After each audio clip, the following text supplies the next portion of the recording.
Šajā sērijā redzēsiet amerikāņu Samoā, savdabīgu autobusu kultūru, viesosieties Tisas bārā, kur baudījām pasakainu ēdienkarti, un redzēsiet ugunsdejas.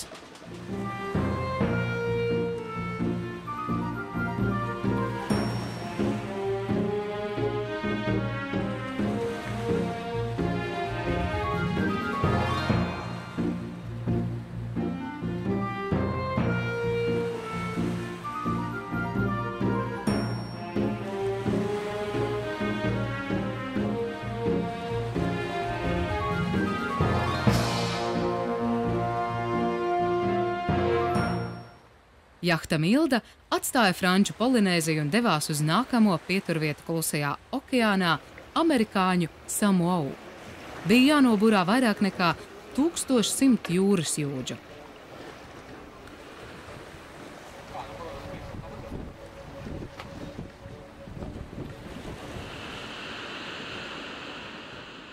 Pēc ilgstoša pārgājiena mēs iebraucām Amerikas Samoā. Noankurojāmies līcītī, kas neizskatījās īpaši omulīgs, bet apkārtējie kalni un džungļi atstāja eksotisku iespaidu. Sala atgādināja gan Okeānijas valstis, gan ASV, un manā prātā šīs vietas tik vienkārši nesavienojās. Nepatīkama un kaitīga iezīme, ko uzreiz ievērojam, bija samoāņu liekais svars. Visi salinieki bija dūšīgi, bet pārlieku dūšīgi. Samoas salas atrodas Polinēzijas rietuma daļā, uz ziemeļiem no Tongas un aptuveni 500 km uz dienvidiem no Tokelau salām. Grupā ietilpst 14 salu, lielākās ir vulkāniskas izcelsmes, tās ir kalnainas ar augstiem krastiem. Lielu platību Samoā sedz mitrietropu meži, bet piekrastē aug palmas un mangroves. Klimats šeit ir mitrs, un Polinēzijas vasaras mēnešos, tas ir laikā no decembra līdz martam, Samoā ir gan spēcīgas lietusgāzes, gan viesuļvētras. Samoas salas sāk apdzīvot aptuveni 1000 gadus pirms mūsu ēras polinēzieši, kas paši bija agrākie ieceļotāji no Indonēzijas, Malajas pussalas vai Filipīnām. Tas gan ir pretēji slavenā norvēģu pētnieka un ceļotāja Tūra Hejerdāla viedoklim, proti, ka Polinēzijas apdzīvošana sākusies no austrumu puses, no Dienvidamerikas. Samoāņi paši gan uzskata, ka nav ienācēji ne no vienas pasaules daļas, jo ir ieradušies tieši šeit, Samoā un nekur citur. Samoa esot Polinēzijas šūpulis, no kurienes cilvēki pamazām nokļuvuši dažādos Okeānijas arhipelāgos. Pirmā saskarsme ar eiropiešiem notika tikai 18. gadsimtā, kad salas sasniedza holandietis Jākobs Rogēvens. Viņam sekoja citi, gan pētnieki, gan tirgotāji, gan klaidoņi. Diemžēl vietējie drīz iepazinās ar Eiropas sasniegumiem ieroču jomā, tādēļ pēc vairākām asiņainām sadursmēm ar iebrucējiem kuģotāju aprindās samoāņi ieguva neviesmīlīgas un agresīvas tautas slavu. Pavisam citādus viņi iepazina Eiropas misionāri, kas šeit ieradās 19. gadsimtā. Samoāņi ātri pieņēma kristīgo ticību, un šodien 98% salu iedzīvotāju ir kristieši. Mūsdienās Samoa ir politiski sadalīta divās nevienādās daļās – amerikāņu Samoā un neatkarīgajā Samoā. 19. gadsimta beigās teritorijas lielākā daļa nokļuva Vācijas kontrolē, bet mazākā ASV. Kopš 1899. gada arhipelāga austrumu salas pieder Amerikas Savienotajām valstīm, bet nav iekļautas ASV teritorijā. Samoāņi ir ASV pavalstnieki, bet ne pilsoņi. Viņiem nav balsošanas tiesību ASV vēlēšanās. Lai gan pēc Otrā pasaules kara ASV centās inkorporēt amerikāņu Samou, vietējiem virsēšiem izdevās aizstāvēt samoāņu autonomiju, un viņi panāca, ka tiek izveidota lokāla likumdevēja iestāde, tā saucamais FONO. Pēc 1977. gada arī visi amerikāņu Samoas gubernatori, kam pieder izpildvara, ir bijuši vietējā elektorāta ievēlēti. Izņemot aizsardzību, visas jomas ir gubernatora un Fono pārziņā. Lēts ir arī sabiedriskais transports. Piemēram, brauciens autobusā pa pilsētu maksā tikai 25 centus. Bet tas ir īpašs brauciens. Proti, tā saucamais autobus ir mazs busiņš, kas uzbūvēts uz vieglās automašīnas šasīs. Ja kāds vēlās uzsākt biznesu šajā jomā, tad iegādājas vieglo automašīnu, nomontē virsbūvi. No neievēlētā koka brusiņiem un dēļiem, kā arī no saplākšņu uzbūvē kūbu. Kā kantaina kaste ar maziem lodziņiem, no kuras ārā rēgojas tikai mašīnas motora deguns. Autobusi izkrāsots košās krāsās, un logus abās pusēs grazno izkakota finiera dzega. Līdzīgi kā Latgales ciematos. Delikāti izsekoties, cilvēki Samoā lielākoties ir korpulenti, bet sēdekļi nelieli, tādēļ viens cilvēks jau daļēji sēž otra klēpī. Blakus vietas ieņemšanai neviens atļauju neprasa, sēž tik nost. Sarunāties nav iespējams, jo pilnā skaļumā rīb mūzika. Nepieradušami grūti izturēt pat nelielu ceļu gabaliņu. Atskaņotās mūzikas izvēle, protams, ir vadītāja ziņā. Brauc ar autobusu, kurā nebija citas skaņas, kā vien labu basu sistemātiska rīboņu skairunī. Bum, bum, bum, bum. Turklāt vēl pilnā skaļumā, vismaz 70 decibeli. Citā autobusā skanēs sentimentāls disko, bet basu dārdoņi joprojām pāri visam. Cilvēki pat aizspiež ausis, un ticiet vai ne, vairākiem redzēja ausīs iebāstus 25 centu monētas. Kad es atbraucu, atliek tikai monētu izurbināt un nomest vadītājiem uz priekšējā paneļa, kas kā likums pārklāts ar samtu. Sabiedriskais transports amerikāņu Samoā liecina ne tikai par tās iedzīvotāju muzikalitāti, bet arī par labu nervu sistēmu. Un kādēļ, lai tā būtu izļodzīta, ja nekur nav jāsteidzās un ne par ko nav jāuztraucās? Svētdienā gribējām doties brokastīs uz kādu sabiedrisko vietu, taču visa pilsēta bija kā izmirusi. Tad kāds vietējais mums paskaidroja, ka svētdienās viss ir slēgts. Vienīgi salas otrā malā esot atvērts Tisas bārs, kur mēs varam dabūt kafiju, taču diez vai ko ēdam. Nolēmām tomēr riskēt un devāmies uz tālo vietu ar taksi. Līdzīgi kā šeit autobusos, arī taksometra šofērs bija mūzikas cienītājs. Papildus skaļai mūzikai varējām baudīt gaisa atsvaidzinātāju. Nokļuvuši Tisas bārā bijām pārsteigti. Mūs sagaidīja vienkārši interjers un bāra saimnieks no Jaunzēlandes, kas šeit dzīvoja kopā ar savu civilsievu Tisu, vietējā virsaiša meitu. Mēs beidzot arī sapratām, kāpēc šis ir Tisas bārs.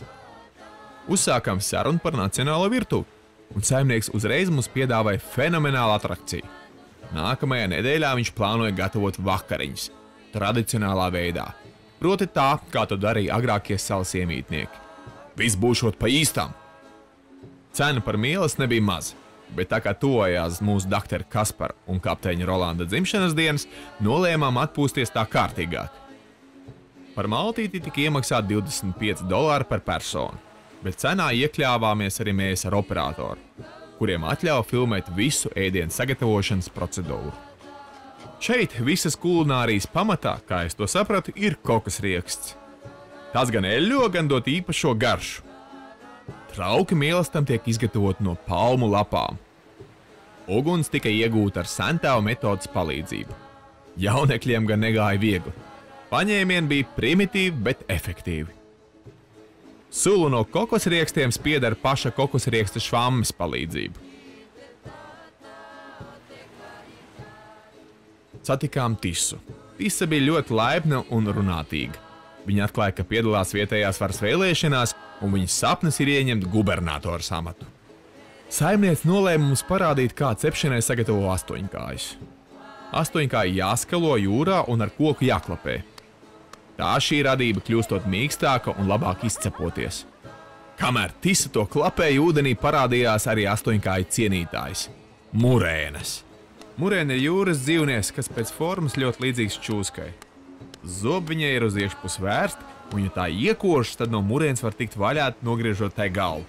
Un tāds kārtīgs, īsts buldogs. Sagrābusi mūsu maltītē paredzēto astoņkāju, tā gribēja nozust. Nācās man viņai parādīt, kurš te domā ēst pusdienas. met to ar pagalu un trāpīja zaglē. Tā nobijās un aizmuka, atstājot mūsu astoņkāju.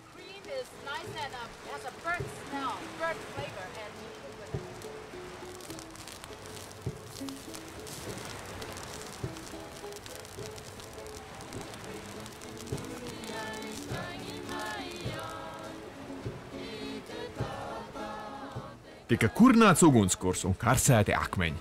Uz tiem apcepa astoņkāju.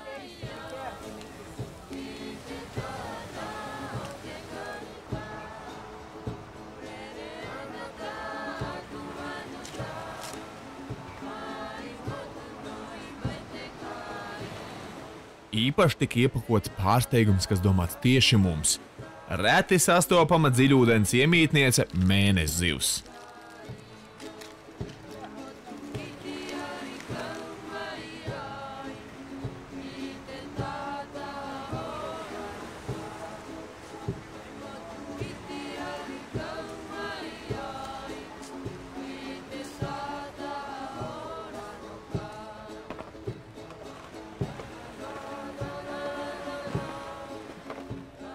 Tad ugunskurs tika izjaukts un akmeņi izlīdzināti. Tika izgatavots ceplis sautēšanai.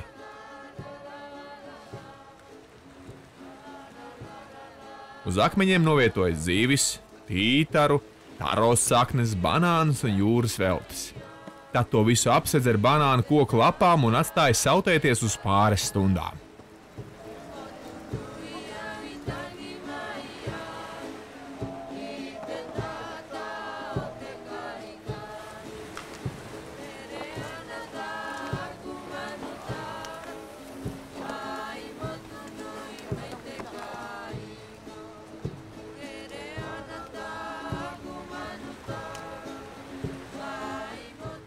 Mums neredzot, kāds bija sagatavojis, tā lai izsakoties zupu. Kaut kāds šķidrums bija līdz kokosriekstu šķaumalās. Laikam jau arī Tisai ir savi kulinārijas noslēpumi. Savukārt mēs ar operatoru siekalām tekot nepacietīgi gaidījām pārējos komandas biedrus. Turpinājumā redzēsiet burvīgu mielastu un ugunsdejs Tisas bārā.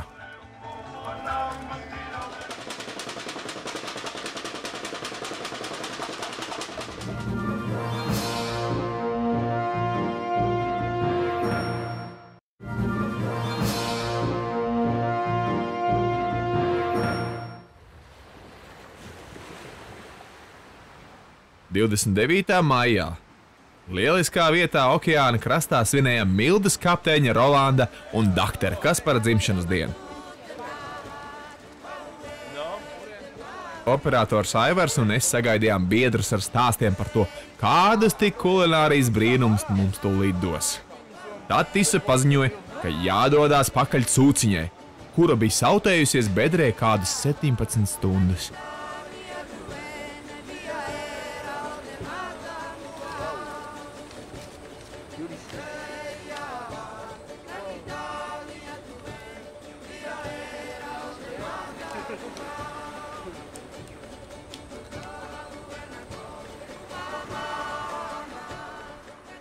Cūka tika uzmanīgi iepakota un apsardzes pavadīta devās uz bāru. Smarža bija tik burvīga, ka es sapratu, kāpēc šim ēdienam ir pievienota apsardze.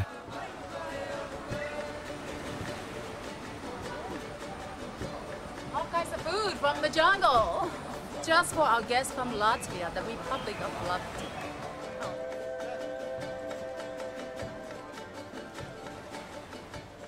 Tisa pati sadalīja ēdienu. Viss tika sagriezts un sagatavots mīlestam. Vietējie ciemata bērni tika nostādīti sardzē un ar banānu lapām atgāņēja mušas, kas bija palikušas trakas no burvīgās smaržas.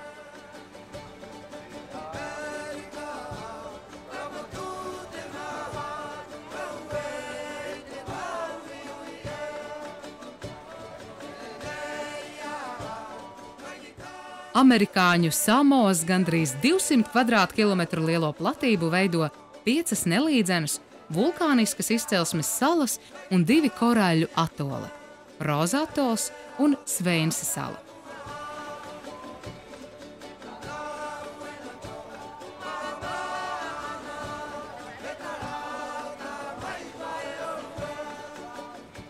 Galvaspilsēta Pago Pago, ko vietējie izrunā kā Pango Pango, atrodas uz lielākās no salām Tutu ilas.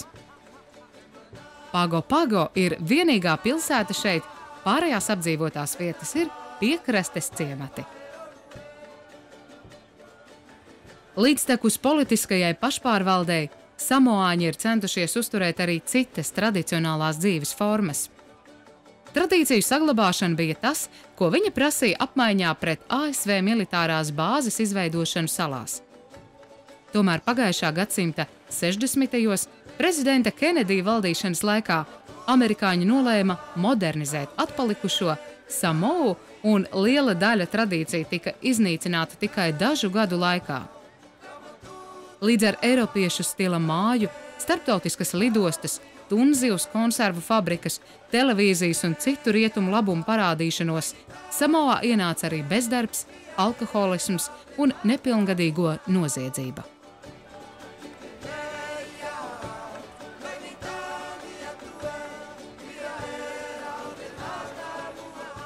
Ēdām tradicionāli ar pirkstiem. No palmu lapām pīta groziņi, ko lieto šķīvi vietā. Ēdiens bija izcils. Viss, ko ieliec mutē, izkūst un paliek gaisīga džungļu augļu garša. Kokosriekstu tauki deva iespēju izjust papājas aromātu un savienojumu ar cūkas cepeti. Un tad ieradās ciema vecākais ar savu mazmeitiņu, kas darbojās ar vēdekli, kā ar ventilātoru, padarot karsto dienu atbildīgai amatpersonai nedaudz vēsāku. Pēc vakariņām tikām nosēdināti uz beņķiem kā teātrī. Fonā okeāns, bet priekšplānā jaunieši jauca brunganu šķidrumu, kas līdzinājās ūdenim, kurā mērcēta netīra grīdas lupata. To darot, viņi dziedāja, un tas lika mums izjust pietātu pret šo rituālu.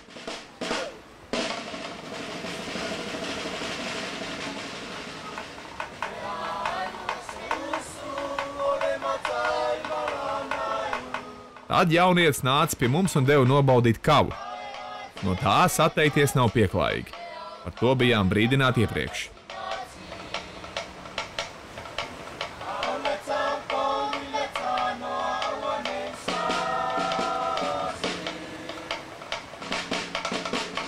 Pirmā doma, baudot šo dzirru, ir, vai tas ir legāli, un vai tā nav narkotiska viela. Bet tā kā atradāmies gandrīz ASV teritorijā, sev mierinājām. Kā Amerikas valdība diez vai pieļaut kaut ko tādu. Nobaudījām, garšoja riebīgi, un narkotiskā efekta arī nebija. Tikai pēc kāda laika kaklā viegli anestezējoša sajūta. Un tad sākās dejas. Jaunieši gatavojušies ne pa jokam. Veiklas kustības un liela izveicība. Nekādi nevarēja saprast, kā viņi pēc 10 gadiem iemanās kļūt par 100 kilogramiem smagāki. Arī vietējais ēdiens ir veselīgs, un pie tam vēl izcili garšīgs. Šodien aptuveni trešdaļa amerikāņu Samoas iedzīvotāji ir nodarbināti tunzivs konservu fabrikās. Tunču konservi ir galvenā eksporta prece. Tomēr šeit joprojām ir saglabājusies Polinēzijas tradicionālajai ekonomikai raksturīgā iezīme, ka zeme ir sabiedriskais īpašums, proti tā pieder paplašinātajai ģimenei aiga, ko veido vairāku paudžu dažādu pakāpju radinieku ģimenes. Savukārt vairākas aigas apvienojas ciematos, ko vada ģimeņu virsaišu matāju padome, kuru sauc tāpat kā galveno likumdevēju orgānu par fono.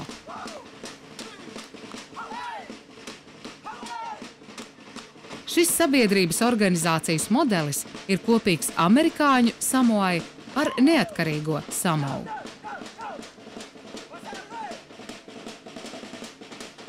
Palmā puiši rāpās ātrāk nekā baltais cilvēks uzkāpj uz beņķīša.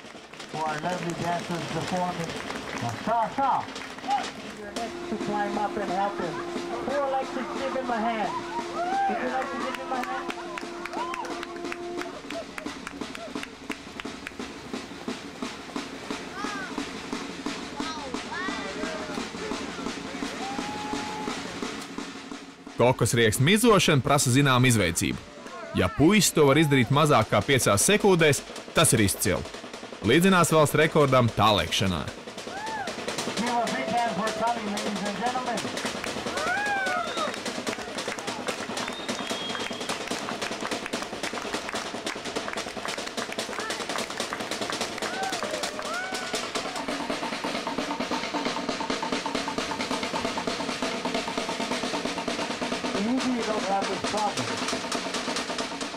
Vakara noslēgumā, kad palika jau tumšs, tika demonstrēts ugunsdejs. Tetovēti jaunieši griež lāpas ap galvu tā, kā benzīns šķīda pa gaisu.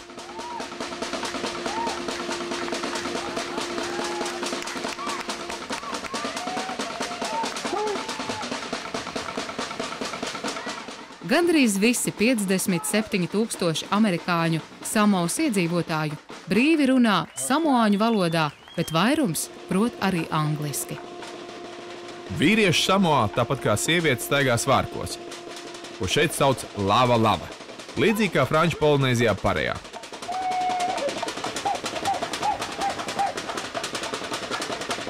Par samoāņu dejām mēdz teikt, ka tās rietumu civilizācija ir skārusi vismazāk.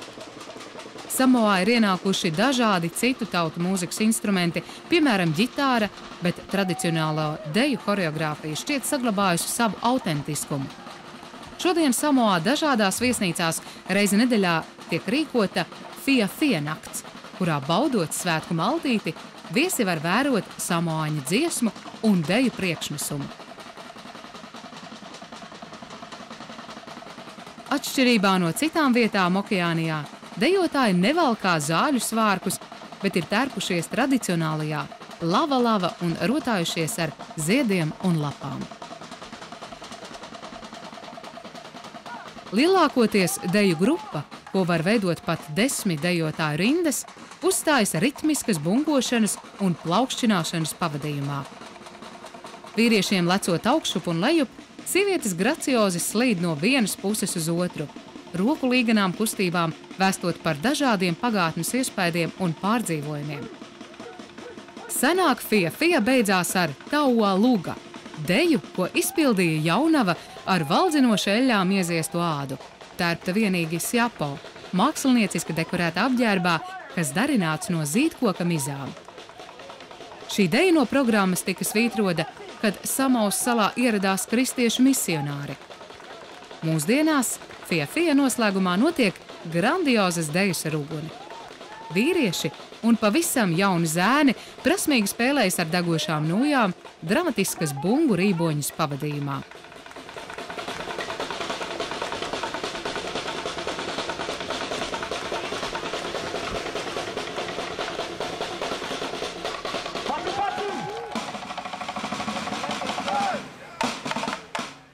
Tad bāra īpašniece Tisa mūs iedzina izmisumā. Sākās dejas, kuru laikā ar kustībām tika norādīts, ka ir jāmet bērniem virsū nauda. Rituāls mums likās pazemojošs, bet kas jādara, tas jādara. Sajūta ar nebija īpaši lāga, jo nebijām parūpējušies un apgādājuši sevi ar papīra naudu. Mums bija tikai kredītkartes, bet tās jau nevar tik graciozi lidināt. Vēlāk no turistu ceļveža uzzinājām, ka Samoā naudas ziedojumi ir šādu uzvedumu tradicionāls noslēgums. Man pašam jau bija Polinēzijas svārki Parejā, bet Kasparam un Rolandam tika aptīti jauni – lava, krāsaini un raibi audekla gabali. Skanot vietējai mūzikai, visi tikām aicināti piedalīties atraktīvā lēnā dejā. Dejotāju kustības nedaudz atgādināja tās, kas redzētas sērfotājiem, traucoties pa okeāna viļņiem.